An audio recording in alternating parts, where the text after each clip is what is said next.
அஸ்ஸலாமு அலைக்கும்.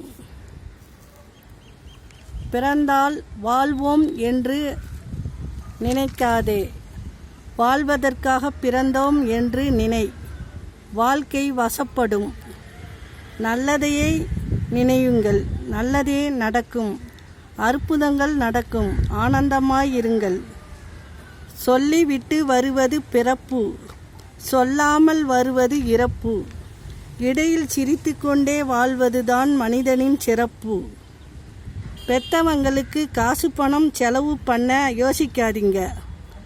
நாம் எதுவுமே கொண்டு வராமல் பிறந்தபோது நம்மை கொண்டாடியவர்கள் அவர்கள்.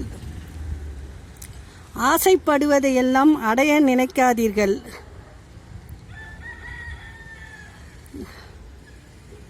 சிலவற்றை ரசிப்பதோடு நிறுத்தி கொள்வது வாழ்க்கைக்கு நல்லது. குடும்பத்தின் சூழ்நிலையை புரிந்து கொண்டு வளர்ந்தவர்கள் என்றுமே வழி தவறி சென்றதில்லை. அடுத்தவர் திரும்பி பார்க்கும் அளவிற்கு இருக்க வேண்டுமே தவிர திருத்தி பார்க்கும் அளவிற்கு இருக்கக்கூடாது. நம் வாழ்க்கை கஷ்டமே இல்லாதவன்தான் கஷ்டத்தை பார்த்து பயப்படணும். நான் கஷ்டத்திலேயே வாழ்கிறவன், எதை பார்த்தும் எனக்கு பயம் இல்லை. இரவு இல்லையெனில் நட்சத்திரம் ஜொலிப்பது தெரியாது. கஷ்டம் இல்லையெனில் சந்தோஷத்தின் அருமை தெரியாது. அஸ்ஸலாமு அலைக்கும்.